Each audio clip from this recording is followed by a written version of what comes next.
Hello viewers, welcome to my channel. আজকে আমি অনেকদিন পরে আবার একটা রেসিপি নিয়ে আপনাদের সামনে হাজির হতে চলেছি। আজকের রেসিপিটা আমি পনিরের রেসিপি আপনাদের সাথে শেয়ার করব। মাছ মাংসের রেসিপি অনেক শেয়ার করেছি, এবার একটা পনিরের রেসিপি শেয়ার করব। কিন্তু সেই পনিরের রেসিপিটা কিন্তু খুব ইন্টারেস্টিং রেসিপি, কারণ সেটা আমরা কিন্তু রেস্টুরেন্টে গিয়ে অর্ডার করতে প্রেফার করি। সেই রেসিপিটা হচ্ছে কড়াই পনির। কী করে খুব কম ইনগ্রেডিয়েন্ট দিয়ে বাড়িতে খুব ইজিলি এই রেসিপিটা আপনারা বানাতে পারেন, সেটাই আমি আজকে আপনাদের সাথে শেয়ার করব। তাহলে আর কথা বাড়াচ্ছি না, চলুন রেসিপিটা স্টার্ট করা যাক।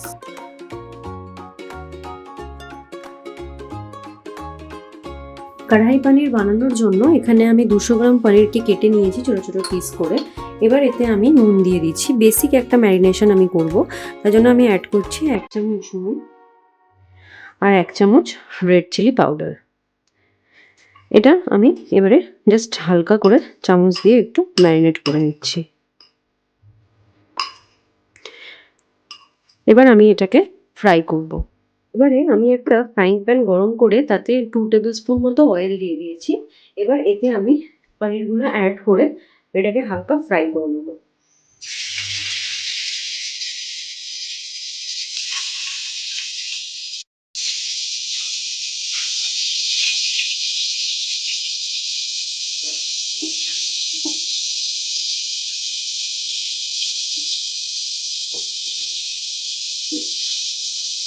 ব্রাউন কালারের আমি হালকা লাইট যখন গোল্ডেন এটা হবে তখনই আমি এটাকে উঠিয়ে ফেলবো।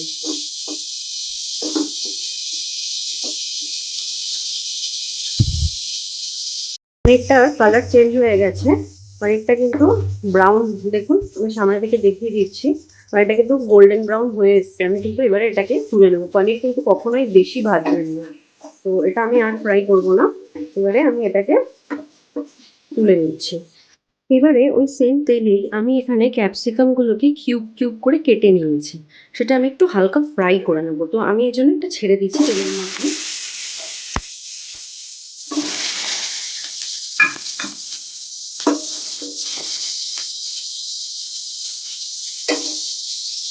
আমি কিন্তু আর কোনো তেল অ্যাড করিনি, যা তেল ছিল তাতেই আমি এটা ফ্রাই করছি।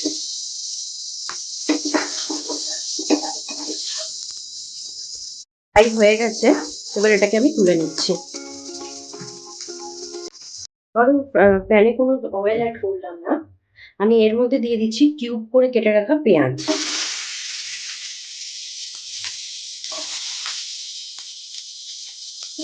পেঁয়াজটা সেইভাবে আমি হালকা একটু ফ্রাই করে নেবো।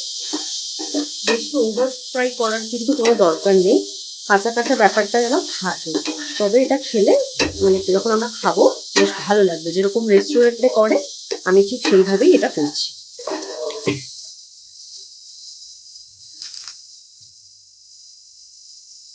ফ্রাই হয়ে গেছে, এবার এটাকে আমি উঠিয়ে নিচ্ছি। ওই ফ্রাইং প্যানের মধ্যে 2 টেবিল স্পুন মতো অয়েল অ্যাড করেছি। অয়েল অ্যাড করার পরে এতে আমি দিয়ে দেবো দুটো এলাচকে আমি মাঝখান থেকে ফাটিয়ে দিয়ে দিচ্ছি।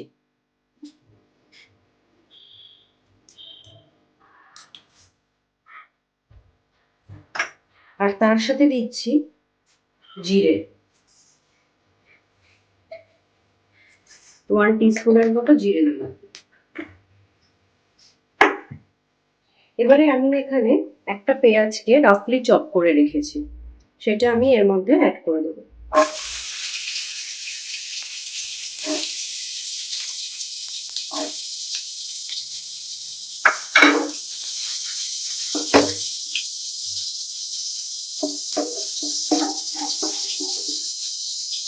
হালকা পেঁয়াজটা একটু ভাজা ভাজা করে নেবো।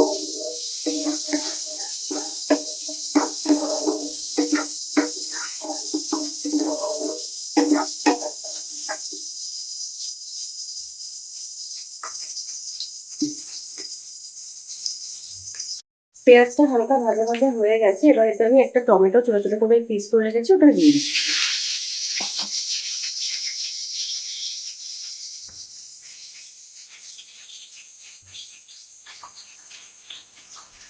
টমেটোটা দেওয়ার সাথে সাথেই আমি এর সাথে আদা রসুনের পেস্ট দিয়ে দিচ্ছি।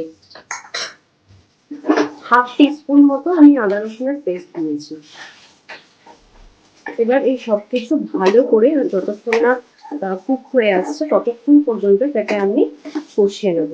আর এর সাথে আমি যাতে টমেটোটা তাড়াতাড়ি সেদ্ধ হয়ে আসে তার জন্য একটু নুন অ্যাড করে দিচ্ছি।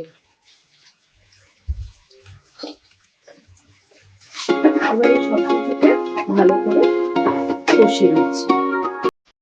এটা আমার পুরোপুরি রেডি হয়ে গেছে। টমেটোটা অনেকটাই নরম হয়ে এসছে। এবার যেটা করতে হবে, আমি গ্যাসটা বন্ধ করে দিলাম। এবার এটাকে পুরোটাকে ঠান্ডা করে মিক্সিতে পেস্ট বানিয়ে নেবো। একটা পেস্ট বানিয়ে আমি আপনাদেরকে দেখিয়ে দিই। একটা বাটির মধ্যে পেস্টটা বানানোর পরে ছাঁকিয়ে নিয়ে নিয়েছি। তারপরে আমি এই পেস্টটা কিন্তু ঢেলে দিচ্ছি। এই পেস্টটা ঢেলে দিয়েছি।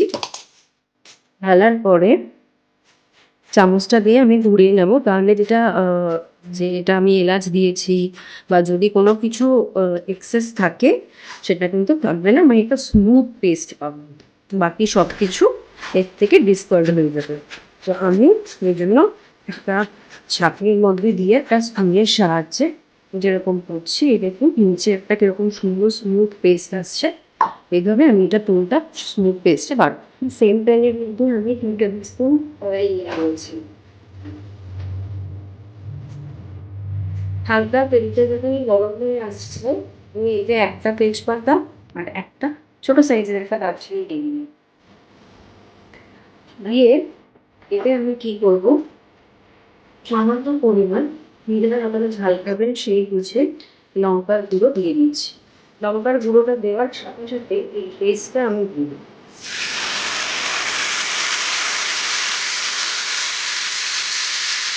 ভালো করে মিল করে দিচ্ছি। বাকি যেটা এক্সেস থাকছে বাটিতে সেটা আমি জল দিয়ে ধুয়ে দিয়ে দিই। আমিও একটু জল অ্যাড করে দিয়েছি। এবারে এটাকে ভালো করে মিশিয়ে দেবো। এবারে এতে আমি বাকি মশলাগুলো অ্যাড করে দিচ্ছি। সামান্য পরিমাণে নুন দিয়ে দিচ্ছি, চিড়ের গুঁড়ো, সামান্য পরিমাণ হলুদের গুঁড়ো মিশিয়ে নেবো।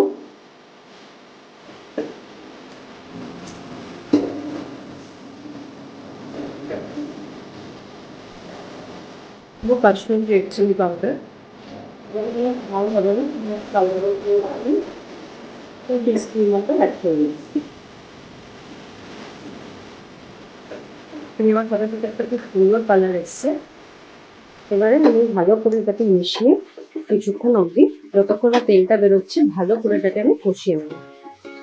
মশলাটা কষানো হয়ে গেছে, দেখুন পুরো তেল ভেসে উঠেছে ওপরে। এই স্টেজে আমি এই যে ক্যাপসিকাম আর পেঁয়াজটা যে ফ্রাই করে রেখেছি সেটা দিয়ে দিচ্ছি। এবারে এটাকে একটু মিশিয়ে নেব। মিশিয়ে আমি এটাকে এবার কিছুক্ষণের জন্য, বেশি না 3-4 মিনিটের জন্য আমি এটাকে একটু ঢেকে দেবো, যাতে এটা একটু হালকা নরম হয়ে আসে। ঢেকে দিচ্ছি। 4 মিনিট পরে ফিরে এলাম। এবার আমি এটার মধ্যে একটু ফ্রেশ ক্রিম অ্যাড করে দিচ্ছি। এটা আপনারা চাইলে করতেও পারেন, চাইলে নাও করতে পারেন। আমি যখনই এটা বানাই আমি এটা অ্যাড করি, এটা ভালো লাগে খেতে আরো। আপনাদের কাছে যদি অ্যাভেলেবেল থাকে আপনারা করবেন, বাট এটা ছাড়াও যদি করেন কোনো অসুবিধা নেই, তাতেও খেতে ভালো হয়। আমি আরও একটু করেছি ফ্রেশ ক্রিম অ্যাড। টোটাল আমি এখানে 2 টেবিল স্পুন মতো ফ্রেশ ক্রিম অ্যাড করেছি। এবারে বিশেষ কিছু আর এটাতে করার নেই।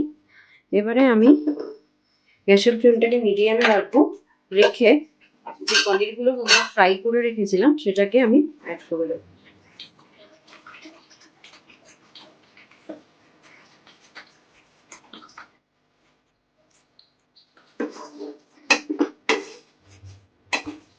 পনিরগুলো অ্যাড করা হয়ে গেছে, আমার রান্নাটাও মোটামুটি রেডি। এবার লাস্ট যে ইনগ্রেডিয়েন্টগুলো আমি দেবো সেগুলো আমি আপনাদেরকে দেখিয়ে দিচ্ছি।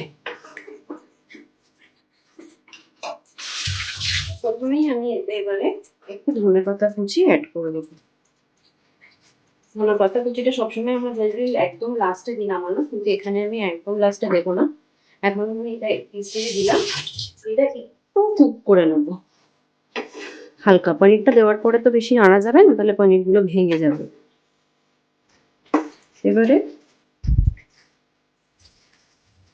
এবারে এতে আমি একটু ক্রাশ করে নিয়েছি হাতে কসুরি মেথি, সেটা আমি পুরোটা অ্যাড করে দিলাম।